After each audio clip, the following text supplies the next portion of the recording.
Well, welcome to today's episode of the Group Therapy Podcast. Today we have returning guest, comic book writer extraordinaire, the man behind Cutthroat Comics himself, Josh Nealis. Josh, tell us what you got going on now.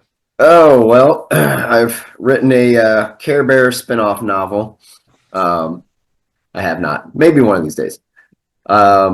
No, I'm making the rounds for Cocaine Stripper Stronghold issue number 1, and then also a novel that's been out for a couple years. But on Kickstarter, we got the comic book is running right now. Last I checked, we were at 91%, so we're getting close to funding. Which for me, the funding is like basically a basic minimum for me to waste my time building the Kickstarter and everything. Really, it costs about $3,000, but we're pretty close to $500, so it's a nice chunk. Yeah. Well, you're out there. You are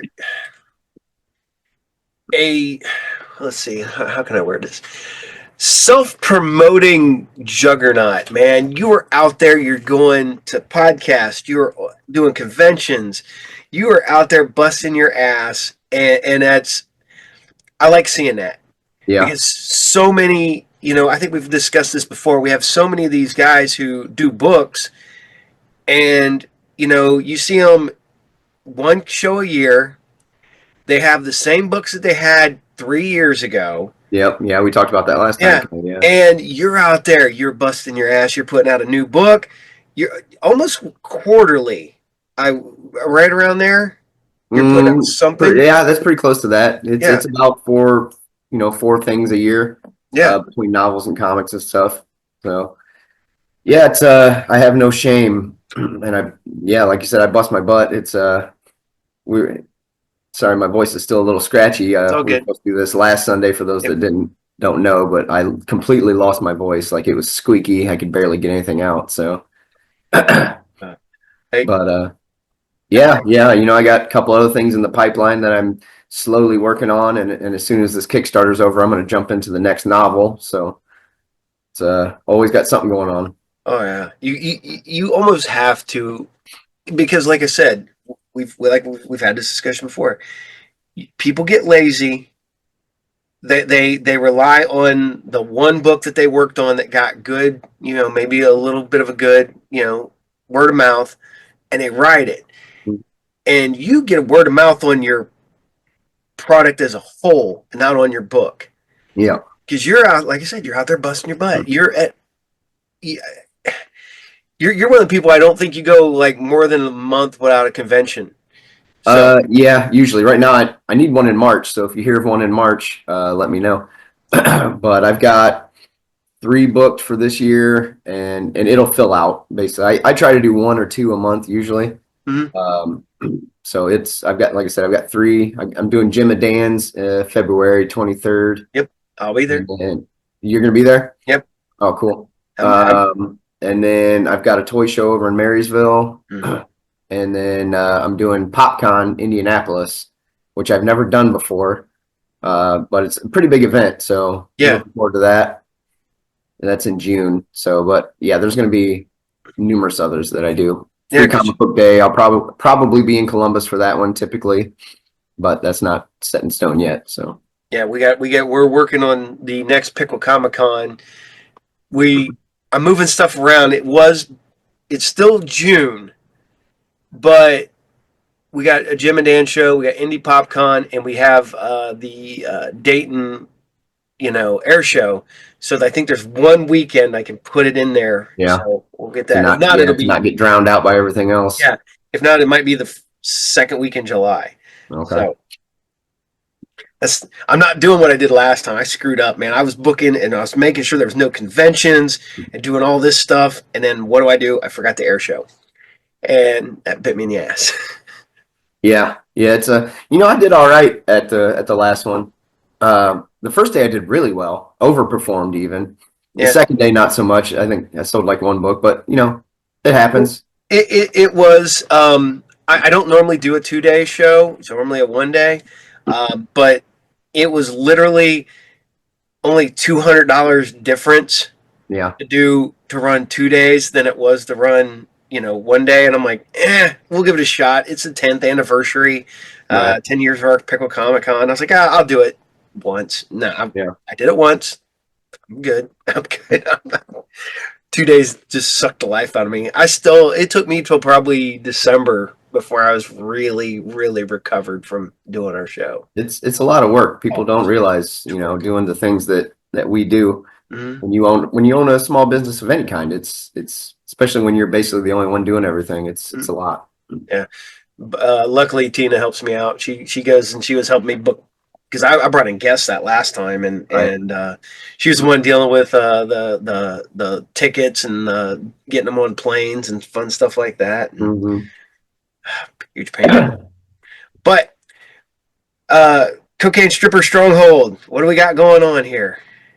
So yeah, as I mentioned, it's a novel I wrote like one or two. It's like 2.5 years ago. And the novel is kind of like it's a raunchy comedy, kind of in the vein of From Dusk Till Dawn, Mad Max a little bit, but it's like a full-on Western. You get a horde of zombie businessmen and a biker gang attack a brothel because they like cocaine and strippers. Um, and then like, there's some depth to it. Like it's weird. I've been talking about this a little bit that like it's a silly book. It's ridiculous, but I'm pretty good at like character development. So the characters I think are pretty well developed, which is good. You need that in any type of book Yeah, or anything. So like all the female leads specifically are very loosely based off the wives of Henry VIII. So they're named after them. They have some of their characteristics a little bit. So that makes it a little more fun. Um, but this book, like every one or two cons, I would sell out of it. So, I mean, I've ordered so many of these things. So I knew I was like, I can't just do the one novel and end it there. So I was like, well, I think this will work as a comic book series. So instead of a sequel, I decided to do a prequel where you follow the headmistress. Her name is Jane, named after Jane Seymour. Um, kind of her journey on how she goes from like living in this high rise in, I'm not going to say Portland or Seattle, but that area, yeah, and like it's like a self-sustaining like apartment building, but over the years throughout the zombie apocalypse it's now breaking down. Her parents have died, so she has no choice but to leave, and she's never really been outside the walls of her penthouse basically. So she has to learn how to survive, and so it's her journey from this kind of posh rich girl to where she ends up in the novel as the headmistress of this brothel way out in the desert. So it's a really fun story, and I think off air last time I mentioned to you that I got Mike DiCarlo from DC Comics to work on this book. So yep. he followed through. He's done the cover. He did the flashback pages. I mean, it turned out great. It's really good. Nice, nice. And you, like I said, you're out there, you busting your butt. People don't know you write pretty much you write everything, both your novels and your comics, and you're like the big boss man behind Cutthroat. Yep. And you are the like you got to be like the king of time management. Is Yeah, I'm pretty good at that. It's definitely a skill that I've developed over time. I have a routine that every day, whether I have my kid or not, I know, what I got to get done that day. And I've been putting some things off, like recently, while I'm still collecting notes in my head for my next novel. I'm actually trying to get all of my books on Amazon and all that stuff properly. Some of them were, some of them weren't, because it's to format all that. And I'm not super tech guy. Like for those that don't know, we struggled to even get me on Zoom. Like we had fun, yes. um, so I'm doing all that. It's kind of my rule. I'm like, all right, get all this on Amazon and all that. Then you can start your next novel. Kind of that's my treat at the end is to get to start doing something creative again. Um, but yeah, it's I think we've got near 30 releases in 9 years, which for a very small indie company is I think pretty good. Yeah. Like I said, I've watched so many of these indie guys put together. They get maybe a book a year if they're lucky, Yep. and you guys are out there killing it. And you're working with some really talented artists from all over the world. I know. Was it the last guy, Italy? Yeah, my main guy lives in Italy, Yeah. but I've worked with Brian Silverbacks and Chris Madd, who've done some pretty big things. Sean Forney, Rodney Fike, Hmm. Tyler J. Haddix, Mike DiCarlo, notably is the biggest. Matt Horick, who has worked for Marvel and stuff. So it's to me, when you get people with a lot of talent that don't necessarily need the work, that they read my script or hear the idea and they're like, yeah, I'm in on that. Specifically, Mike, he called me on the phone and told me, like, I just want to let you know, like, I don't do every job that comes across my desk. He's like, I don't have to do that. He's like, I read the script, I read the pitch, I love it, I'm in. So then he's already in on 2, 3, and 4. We got issue 2, 3, and 4 coming out too. He's already Nice. told me he wants to be in on those too. So to me, when somebody who's done it at the highest level, I mean, this is the guy that worked on, Death in the Family and first appearance of Lobo and first appearance of Booster Gold and first appearance of He-Man. I mean, these are big name characters that he's Yeah. worked on. So for him to literally be like, I want to do your book, I mean, that should tell anybody that this is quality. So Yeah.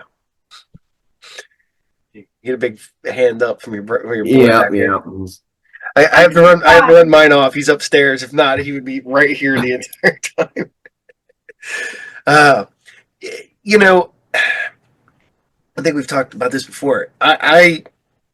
You got your whole thing. Like the way you write, you get up, you write every day, and I don't know how you do that because I have to have when I write one as I don't write linear myself. So like currently, I'm writing a trilogy, um, and I write bits and pieces, and then I link them together later Yeah. because I'm like, oh, I got this in my head. And I work on that. How does your writing? How do you do your writing? So for a comic book, I will, because it's going to be the first issue's 24 pages, the second issue's 23 because you add a credits page on Yeah, and like a little synopsis of the previous issue. But for comics, I could sit down and write a comic in a day if I really wanted to. I mean, that would yeah, be super easy. But I make myself only do 2 pages a day on a comic book. That way it slows me down a little bit. I can really think about, dialogue and all that kind of stuff. As far as novels, like in my phone, I will have notes upon notes upon notes. Before I start it, I will transcribe all the notes into like a Word document so they're all in front of me. And then, pretty much I'll write whatever scene is on deck and then I'll look to my notes. Okay, what happens? What do I want to happen next? Okay, how do I get there? And then I write that. But every day, I have like a minimum word quota. So when I start a novel, it's 400 words, which isn't much. That's like 20 minutes. hmm But I will read what I wrote the first day or the previous day, fix it and bulk it up, add more detail or fix the dialogue or whatever you want to do. And then I'll just add on to the bottom. So it's like a pretty much an ever growing thing. And then of course, once it's all done, I'll go through and read it a couple times. Like the first time I'm always looking for continuity issues, obviously. If a sock is green in the beginning, it needs to be green at the end. yeah, But I find that you can fix dialogue all the way through because especially once it's written, you know where that character starts and where they end. So you can kind of point their dialogue in that direction a little bit, make sure that fits and everything. And, you're, like I said, you're fixing dialogue, you're looking for continuity, you're bulking up detail, you can add, and this flower smelled like roses or whatever. So it's a, you get your process and make it work and stuff. see, I was going to ask you this last time I talked to you because I ran into this problem. Um, do you ever worry that like you inadvertently, like through osmosis, accidentally will lack of a better term plagiarize, like accidentally like people like reading it like, man, this is great, you're great, you're great, and then you'd be like watching TV and went, that's where I got the fucking idea. Ah, god damn it, and then you have to go back and change it. Um, I think that's just gonna happen. I mean, everything. My kid was kind of working on some stuff earlier and telling me what he was coming up with, and I just kind of told him, I was like, buddy, it's really hard to come up with something original because it's all been done. Yep. Yeah. You just got to try to put your spin on it. And that's again when I go through and I do my read throughs, that's what I'll do too. I call it shoot, I can't even remember what I have a word for it. That's my own word for it. Uh, hyper creativity or something like that, where you just take the thing that already exists and you just make it, you know, bigger and better or weirder and crazier or stranger or funnier. Oh yeah. Yeah. So Yeah. Because I had this whole great idea for a story I was working on, and I pitched it, and everybody goes, "Oh yeah, like in this movie," and I went, you know, uh, "Yeah, like that movie." yeah. There's a short story I have. I can't remember. I think it's in You Be Surprised, the second one. So With a Vengeance, I think is what it's called. The book. Mhm. I don't remember what the story is called, but it's a dad who will make little videos, and I think he goes off to war and dies or something. And then the grandfather gives the son a video on his 16th and 18th, and when he gets married and when he has kids, like one of those things. Mhm. And I was telling somebody about that, and they're like, "That's like that one movie," and I forget what movie it is, but I think I did look at it. I've never seen it still. I think it's a Michael Keaton movie even, but apparently there's a movie that's like just like that or something. And it's like I don't think I've ever seen that movie, but it doesn't surprise me that it Yeah. really Well, exists. it, this is bad because this person's kind of persona non grata right now. Years ago, I talked to Neil Gaiman, and it was on an AMA back in the day. Jesus Christ, my kids were little, but it was around the same time Harry Potter came out. And I went, "Did you ever think about suing because of how close it is to Tim Hunter to Harry Potter?" And he goes, "No." He goes, "There's not been anything original since Greek mythology." He goes, "If we want to go back, every story's ever done is we've already done it." He goes, Right. "We just have to do slight variations of it." And I went, "Freaking brilliant." And then like a week later, J.K. Rowling was like, "Harry Potter's 100% original." And I went, "Yeah, whatever. They're Gandalf." Oh, wait a minute, Gandalf. Oh, wait a minute. Hold on a second. Uh, I mean, it's a hero's journey, it's a hero's journey. It's yeah. Yeah. But yeah, it's Star Wars with what somebody said. It's Star Wars with shitty lightsabers. Yeah. But And there's nothing wrong with that story. no, They're both great stories. yeah, So, it works for what it is, and yeah. people got to know that you could take a similar, John Carpenter said if you watch the original Halloween movie as a western, he goes, it's the bad Yeah. guy is coming to town, coming back to town to get his revenge. Bad guy's coming, the bad guy's coming, the bad guy's here. There's the showdown in the movie, and I went, damn, it is a western. Like you don't think about it, but yeah, it's one of those things. Um, but you do so much work. You do your books, you do your comics, and I don't know how the way my brain works, the way your brain has to work. I would have trouble keeping them all separate because the way you work on them. Yeah. Yeah, Yeah. I don't. Suddenly there'd be like I'd be typing in something and like all of a sudden the character from Turkey Sharks is suddenly in Cocaine Stripper. Damn it! And you go back. Yeah, I do throw in Easter eggs from time to time, or like a little line of dialogue acknowledging something or whatever. But yeah, it's I actually was wondering not that long ago. I was like, I wonder how many characters I've created, and I don't know. I mean, 100 maybe. No, I don't know, somewhere around that. was it the most dangerous thing about a writer is the universe that exists inside their head. Yeah, Yeah, yep. yeah. Yeah, it's honestly my phone with the notes in my phone I mean, it's a lifesaver because throughout the day when I'm at work, I'm like, oh, I gotta do this when I get home, and I'll put it in my notes. You know. I probably should do that. My notes end up with other notes. Hmm. So my worksheets that I put my other shows together. If you look, there's notes for the books I'm writing Yep. written in with this stuff I'm currently working on. But yeah. I'm also one of the people I've thrown away almost an entire book because I hated it by the time I got to the point where. Yeah. I have like one book that I started,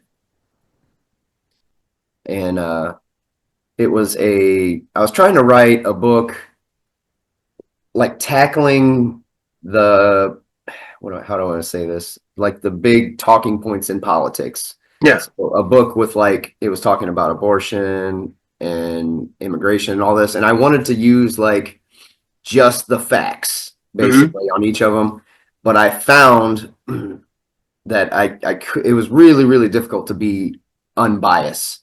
Mm-hmm. So I ended up scrapping it, and I wrote quite a bit of it. I don't even, I think I did like church and state separation and a little bit on abort. Yeah, I can't remember, but I was maybe halfway done, and I was like, man, I can't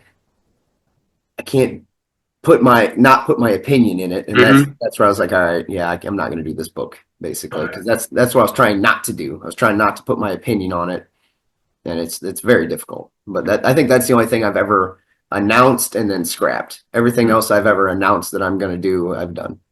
Yeah. See, I don't even announce it. I just work on it, and somebody goes, Yeah. "What are you doing?" I was like, "I'm working on a book. What's it about?" I was like, "I don't know Yeah. yet. We'll figure it out when I get there." I See, don't know. I announce things because I feel like once I say it, then I have no choice but to do it. Yeah, you got to make it come to fruition. Yes, Yep. you got it. Yep. Visualization, manifestation. There you go. Yep. You got to visualize it, and it will happen. Yep.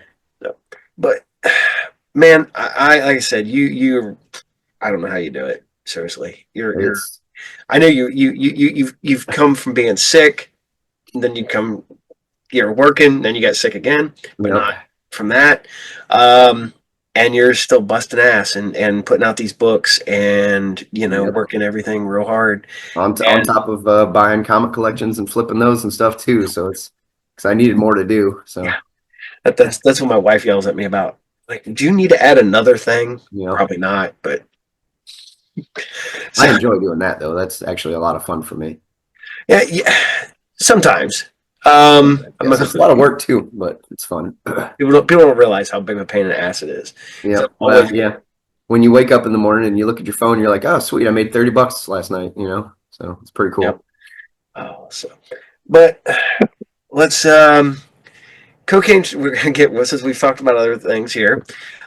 What kind of perks do you got going on with Cocaine Stripper Stronghold?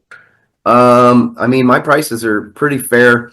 I think the single issues are 6. I think the variant covers are 10. The novel is 15. And there's different bundles, obviously, where you can get. There's 3 covers. There's Mike DiCarlo's original pencils and inks cover, and then there's a Virgin with colors that Cristiano did the colors for, and then there's the trade dress. So there's a bundle with all 3 covers, and then there's bundles with the novel and one of the covers or the all the covers. So I mean, it's pretty. It's nothing super fancy. It's the books. That's what I want people to read. So um, and they're just like I said, it's just so much fun, and it's adding in Mike with the flashback pages to get that different style on something that happened in the past, and we did like a monochromatic thing with those on the coloring on those pages. It really sets it apart. It's came out really cool. That's. See, I wondered about that. Um, I kind of scripted a book a few years back, and I would have loved to do an interior book that exists inside the book I was writing, and I wanted it to look like almost like an Archie style, but it was this really serious book, but the guy's reading a kind of quirky, you know, Archie style book through the thing, so you get this weird art super transition, Mm-hmm. and I didn't know if it would work, Yeah. and then you're telling me this, and I'm like, maybe it would work. Well, it worked in where I got the idea because I mean, like I said, like we talked about, no idea is an original idea. Yeah. When I was reading The Last Ronin, that's what Eastman did. Yep. So when I saw that, I was like, that's a good idea. So Yeah, because he did the flashbacks. Eastman did the art on the flashbacks, and yep. I can't remember who did the art. Yeah, I don't remember who did the rest of the book, but Yeah, probably nobody special, probably. yeah. Although I'm not gonna lie, I love the Last Ronin, and the part 3 is okay, but Yeah. The whole different size. They had to just do the different size. I'm like, this is a pain in the ass. A little bit. Yeah, It's it like was. I that really much liked taller it than all the too. other books. Yep. Yep. Yeah, the comic box I have those in it. I had to write on the lid, "Do not stack," Yep. basically because I don't want it to get crushed. So Oh yeah. And then I had all the variants and all that shit. So I have like an entire box that's yeah, just series one. yep. Now, me and Mark were talking about this earlier, so I got to run it past you. Um, we've noticed a lot of comic book companies have gone to different size books lately. Um, I can't remember who did it, but they did a book, geez, a couple years back, and it was like 3/4 the size of a regular comic, so it was smaller. Okay, like Now, an ash can kind of size, or yeah, and then okay. now Distillery Comics has gone back to magazine size format. Hmm. Then Last Ronin, which is funny because it's the only book that IDW does that is in that oversized, Right. taller, and it's not like it's a bigger book, like a magazine size book. It's a regular size book this way, but it's like magazine size this way. Yeah. It is a And little bit. I think it is a little bit wider as well. yeah, Not by a lot, but a little bit. yeah, and we're because I can run this past you because you do you think it's so that your book would stick out more? Like maybe that it would, you know, like oh, when you're looking through your books, you get that one book at slightly different size, so it would Right. always your brain would be like, let's read that again. Yeah, I don't know. That might have had something to do with it. I know that like because the covers on that are like more of a card stock than Yeah, so maybe that's they just wanted to do something a little nicer or something. For mine are just standard with the same paper as interior basically. So yep, I did cardstock on my first few issues of like other series, hmm but I found that when I'm transporting them, I would pull them out of the box and there would be scratches all over the covers. So that's why I stopped using cardstock and I yeah. just went to regular paper. Yeah. See, I know it's bad. I always wanted to do a comic book and do it 80s throwback, so that you had the newsprint inside. You had Okay. the yeah, Yeah. but I don't even know if they'll even allow you to do that anymore because I know that newsprint has to be recycled completely different. Things I know because I worked in a printing company. Yeah. Newsprint has to be completely recycled, completely different than other paper, and it's a pain in the ass. So trying to get somebody to print on newsprint, I guess, is a huge. Just, but I would love to make an old 80s style comic. Be cool though.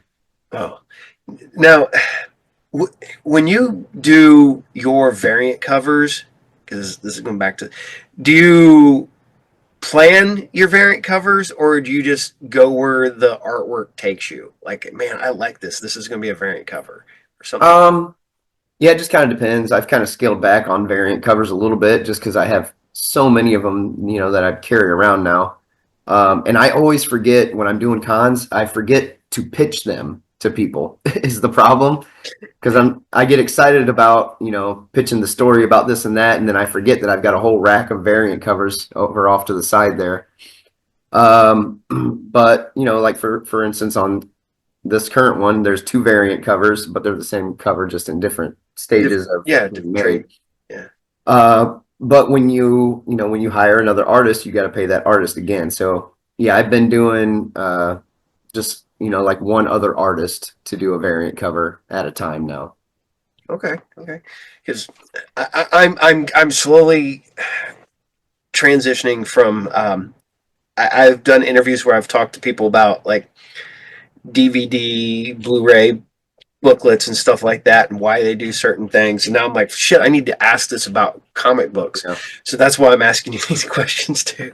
yeah. It's I mean, inside baseball is the goal is to get people to buy multiple copies of the same book. Yep. But and some people I've had people walk up to my table and that's all they want is variants. That's what they collect. So, it's kind of part of the market as well. And it's fun for me. For me, I'm not putting out a book a month. I'm doing two, maybe three a year. And I have just a long list of artists that I know. I enjoy their work. I want to work with them. So that's how I get to work with them. And unfortunately, like Cristiano, his rates he's out of Italy. His rates are really good. And there are American artists that I can't afford to do a full book with them because I can't afford to pay that. I mean, it would be Yeah. triple almost or more to make a book. It already costs about $3,000 to make a book. So, if you can't really be a small indie company, and pay $10,000 almost for a book. So it's just kind of is part of the game, but that's why I usually will try to get at least one other artist to come jump on because they're my friends. I like their work and all that, and I try personally to hire the best people I know too. So Well, you got Rodney, you got Sean. Those are two yep, great guys, and they're local. Local. yeah, localish, yeah. Yeah. Chad Shodel did Turkey Sharks 5 uh, variant cover. I forgot to mention him as well. He's from Cincinnati. He's really good. So yeah, it's fun for me to get different people drawing my characters and stuff. So Do you ever get like super excited because you hand off one of your characters and you get back and you're like, that's not what I like. no, not yet. Good, good, Yeah, good. everybody's been, like I said, I only go after the people that I see their art and I'm like, this dude, and we've had a female work for us as well. But I go after people that I'm like, they're going to knock it out of the park. Like they're professionals. They know what they're doing. The best talent that I can find. So Yeah. For those who do not know about comic books, there's a lot that goes into a book. It's not just writing, and it's not just the guy who pencils. yep, You got lettering, you got inking, you've got um, setup. You have all that stuff going yep, on, and people don't realize that that's another more. You got to pay for all yep, that. It's not just something my artist does all that. Not normally. You yeah, don't have your artist does the art, then you got an inker that you got to pay. Sometimes you get lucky, you get an artist inker, and then they just do their own stuff, which is yep, great. But yeah, the amount of money that goes into a book is way more than a lot of people assume. Just because they're like, oh, you can do it on a computer, not really. yeah. Well, Uh, and it's Technically, kind of tricky too because like I'll give Cristiano the script and everything. And then sometimes it's kind of hard to explain, and I don't have an example, but sometimes the way he will draw something, I'll be like, oh, okay, the way he drew that, they can't say the thing that they were supposed to say. So you have to like on the fly change dialogue, and sometimes that affects, a couple different panels. So you have to be able to kind of go with the flow and pivot and stuff too. It's a collaboration, and it's just like if you're in a band, pretty much you're all writing songs together. hmm If the drummer plays it one way, you're like, okay, I got to make this guitar riff fit that drum beat a little better, or vice versa. So yeah. Well, what's the best way to break up a band? Have you the know, drummer go, "Hey, I got some songs." yeah, Uh, Now, um, I have to ask this because I think I forgot last time because we talked about. Do you ever have problems with given the fact that he's Italian and he doesn't get slang or he doesn't no, get okay. yeah. Sometimes he won't quite understand what I'm talking about, and the way I have solved that problem is I will send him a GIF of whatever it is. So I can't remember. I know I talked to somebody about this, but like I think it's Turkey Sharks 5. I think it was. One guy's doing the Razor's Edge Mhm. to one of the bad guys. So I think I pulled up a YouTube video of Razor Ramon's best Razor's Edges or whatever and sent it to him. And I was like, he's doing that. And then he got it because Oh, he yeah. didn't know what that was. So But, see, that's one thing I've talked about. I think God, I want to say Francis Manipool.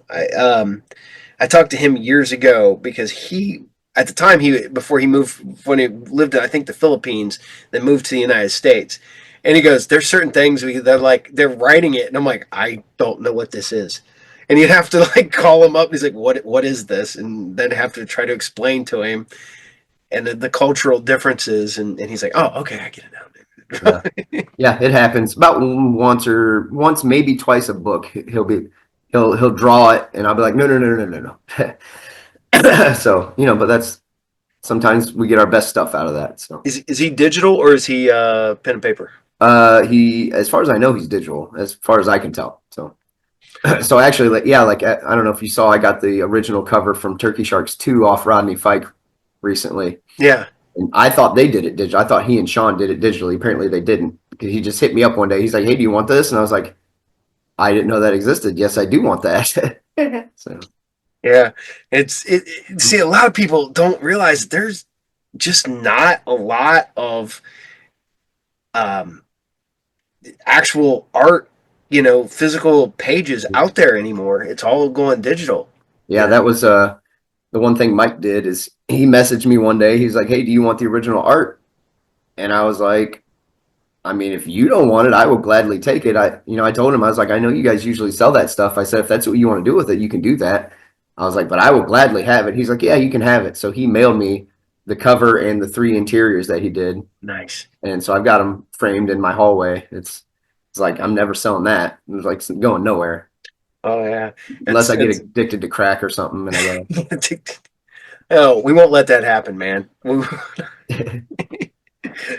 You got a good support system. That shit's never going to happen here. yeah, And it's never. well, it's like I have one page from a book that I worked on, and it hangs in my shop right next to the bathroom door at my shop.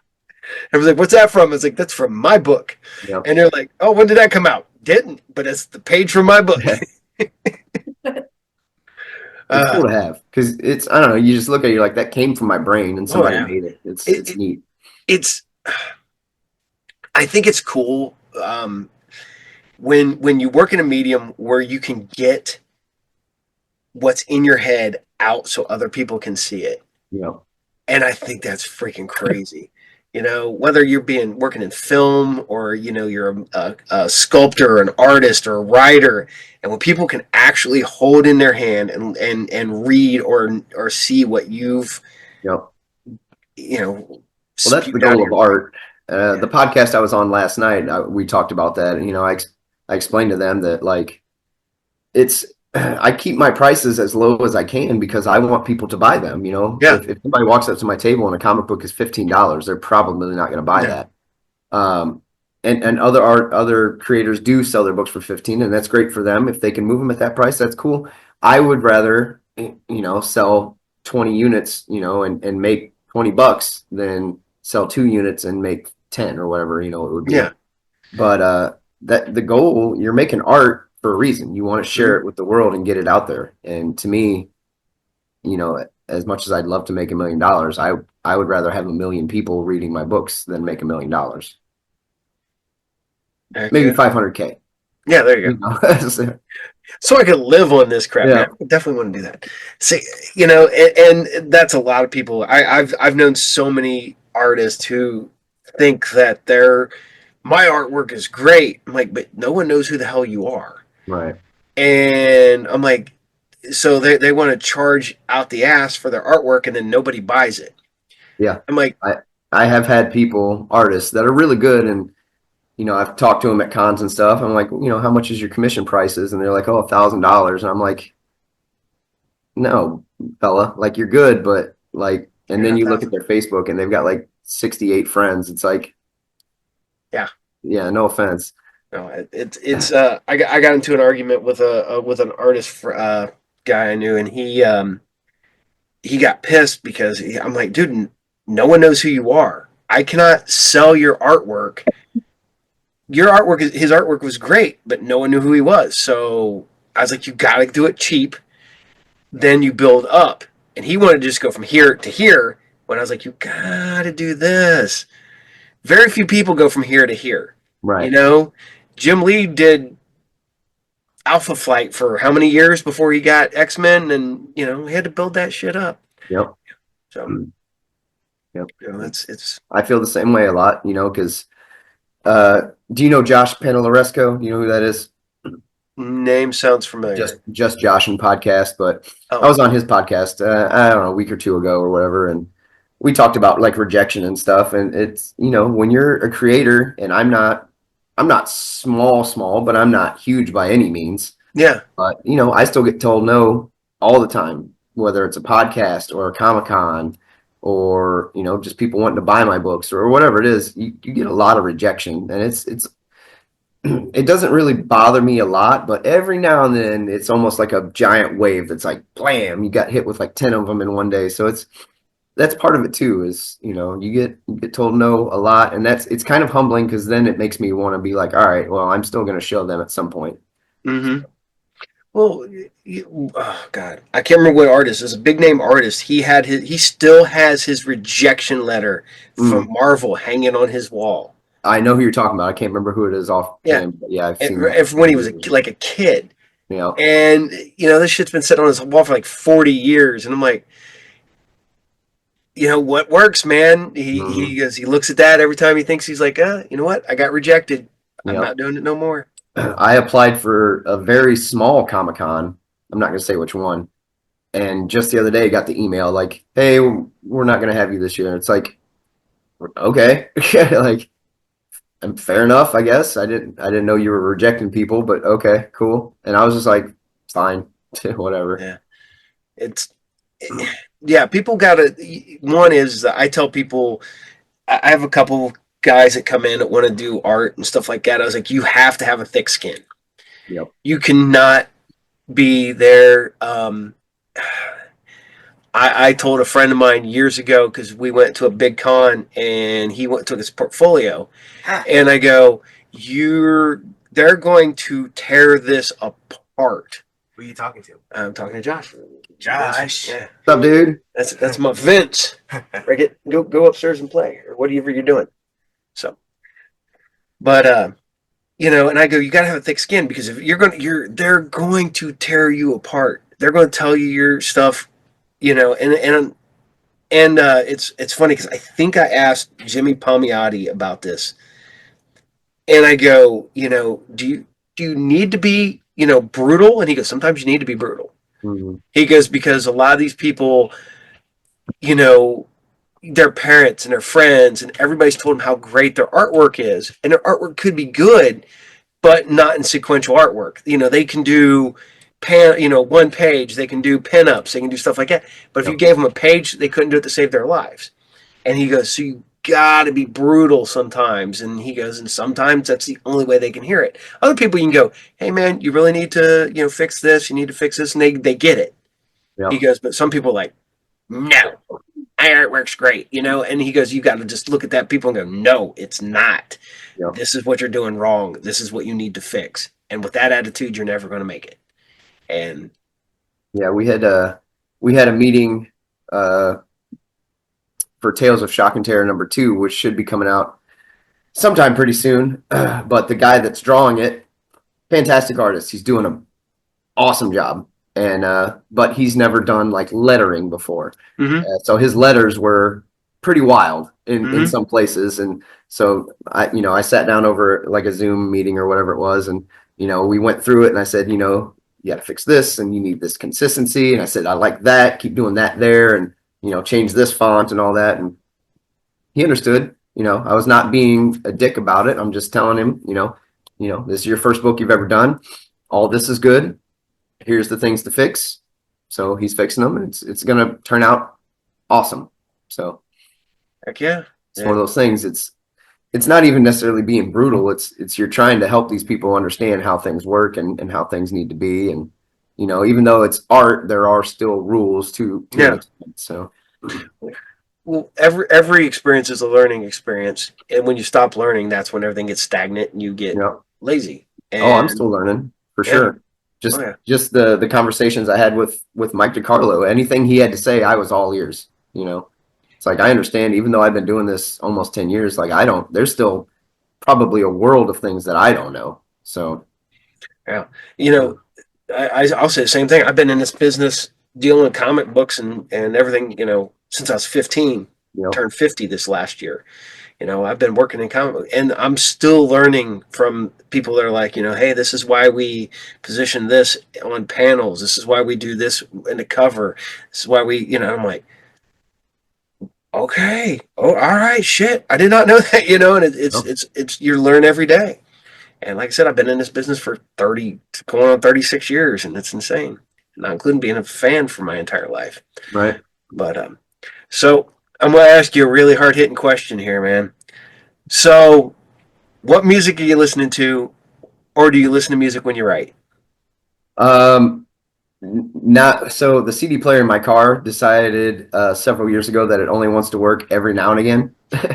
So I rarely listen to music, which kind of sucks. I'm hoping to get a new car pretty soon, and that will change. You know, you can get a But stereo and not just the whole car, right? yeah. But no, honestly, when I write, like I always have the TV on in the background typically. It'll probably be like NFL Network or something like that generally, Mhm. or Friends or something, you know. But I usually will tune that out when I'm writing and stuff. So Yeah, because I know some people they've got to have music or they have to have input. yeah, Yeah, I get it. So yeah, I'm the type of person that if I'm home, like the TV's off right now because we're doing this, but yeah. generally the TV's on no matter what I'm doing, just so there's something, going. Oh yeah. And sometimes I will throw on YouTube and watch like, System of a Down live concert or something, stuff like that too. But Yeah. uh, yeah, usually it's like just ESPN or NFL Network or something, just so I can catch up on sports news, which is weird because I really only like the NFL. But for some reason, I put on ESPN and they talk about all the different sports, and I don't know. I still, I bet you I can't name 4 baseball players that currently play, and literally ESPN is on my TV every single day. So it's on in the background. I don't even really pay attention to it. See, I am one of them people too. My wife hates it. First thing I do when I get up in the morning, I turn on the TV, and the last thing I do before I go to bed is shut the TV off. You know, And it's always on at the shop, here, everywhere, and I don't know why. I I sleep with the TV on too. So just I will fall asleep to the TV, and then I'll turn it off at a certain point. yeah. So, See, I can't do that. My brain will wake me up, and I will literally toss and turn. If there's nothing to distract me, I'll toss and turn all night thinking of, you know, every story, every weird thing. oh yeah, your brain, you're like me. The brain does not shut down at night. No, it doesn't. I'll sit down here, usually fall asleep on the couch. I put on like ambient music, like dark ambient stuff like Yeah, that, and I try to bring myself down, and then I'll fall asleep for maybe an hour or so, maybe 2 hours, and then I get up and go upstairs, and I try not to wake Tina up, so I don't. I just have the fan going, so I have yeah, to kind of let everything shut down and hopefully keep that going, and then go to bed. And then sometimes I don't, so I got the little echo on my side, so I'm like pushing it, trying to be quiet. yeah. It's touchscreen, and then go back to sleep that way. And I'm like, Yeah, see, I've tried like the rain noise makers or whatever. I've hmm? tried that kind of stuff, because it's probably not really good to have the TV on all night all the time, but I have to have that going, and it's always the same. I watch The Big Bang Theory every single night. I've probably for the last 5 years, I bet something like that. So I've seen every episode of that 100 times probably. I literally can wake up and know exactly what season I'm in, which episode. I can sit there and mumble the freaking dialogue like it's ridiculous. Mash. I'm that way with Mash. I come down here, I turn it on, I do my stuff, and I just leave Mash on in the background. And then Yep. when I sit down to watch something, I turn Mash off and I watch whatever, and then I turn it back on. Yep. I'm not doing anything, not paying attention, and then I don't know. It's just one of those things you put it on in the background just because you know it. You don't need to pay attention Oh to it. yeah, yeah. It's not like I haven't seen Mash like 100 times an episode, Yep. whatever. But so you said you got cons coming up. You've got where can people go to the Kickstarter for Cocaine Stripper Stronghold? Uh, yeah, I mean, it's just Kickstarter.com. You type in cocaine stripper stronghold. It's cocaine dash stripper stronghold. I know the Kickstarter search engine's kind of finicky, but you should be able to find it pretty easy. And like I said, last I checked, we were 91%. We've got a cool indie bundle once we hit, $650. And there's some other like stretch goals and stuff too that I'd love to hit. But it's going pretty well. The last Kickstarter, a lot of people were having problems several months ago with getting their Kickstarters funded and everything, and we were subject to that as well. We made it, but just barely. This one, I would love to kind of knock it out of the water and get that going and stuff. But Yeah, it's a fun book. Check it out. And then the book's done. So it's all we're waiting on is the funds from Kickstarter to pay the artists, and then send it to the printer. As soon as it's back, it's hitting the mailboxes. So Cool, cool, cool. And I know I can tell them, but where can people find all the other Cutthroat comics at? well, we're still on TikTok, Facebook, Instagram, Snapchat, and of course Blue Sky. Now we're trying to make some waves on there. It's going all right. Yeah. And upcoming conventions that you know of? Yeah, just the Jim and Dan's, and then Marysville Toy Show, and then the one in Indianapolis, the PopCon. There will be others coming soon. That's it's just one of those things you get through your list of things to do.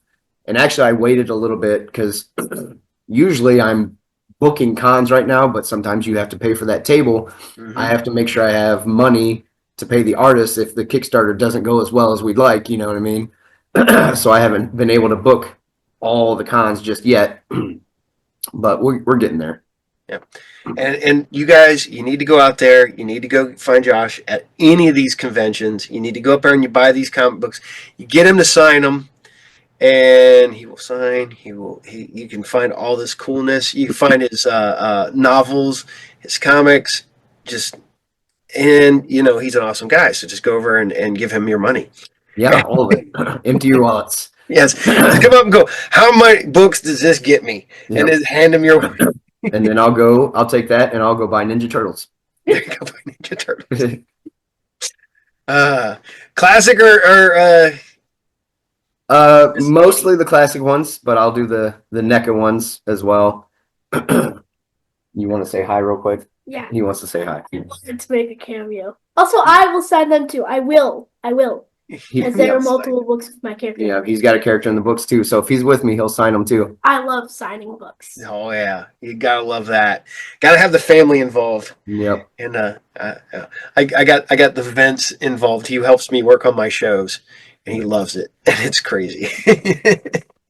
I have one kid who wants nothing to do with any of it at all. I have Vince who loves doing it. I have my son Brandon. He likes being on it and doing stuff with it. Joe, nothing. He wants nothing to do with being on Facebook. He wants nothing to do with anything.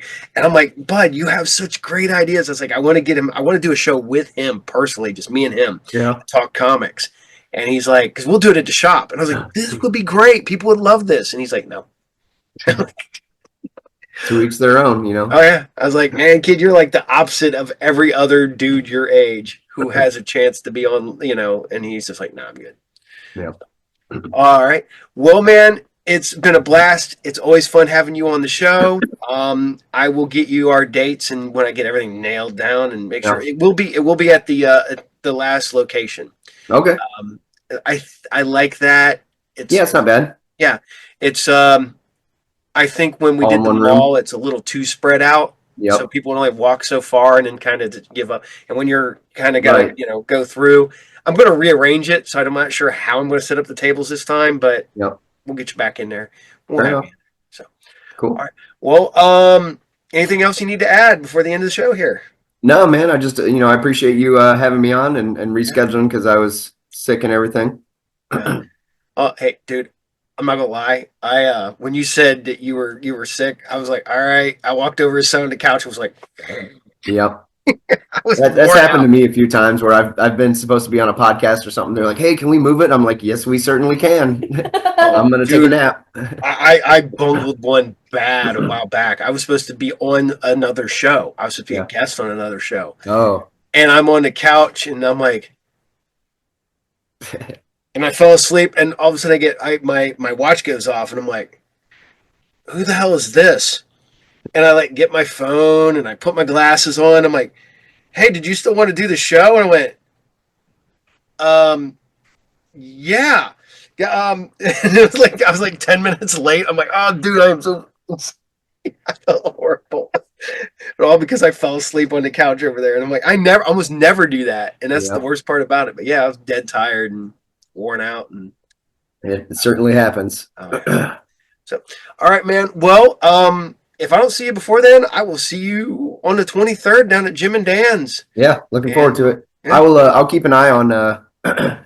See if you get anything in that I want. If I see something, I'll tell you to bring it. Oh yeah, that's what everybody else does. They're like, just Yeah. bring it down here or something. I'm going to do this, and I'll work on this tonight and drop it tomorrow. So Perfect, man. You'll be the first return episode since I took a hiatus. Oh, nice. Yeah. I'm honored. So you're back. All right, man. Well, you have a good day and go Yep. rest your voice and all that fun shit. Yeah, I need to, man. It is struggle bus. Yep. So, man, well, take care, and Yep. I will see you next month. By the All right. way, See like ya. and subscribe. I will see you. Like and subscribe.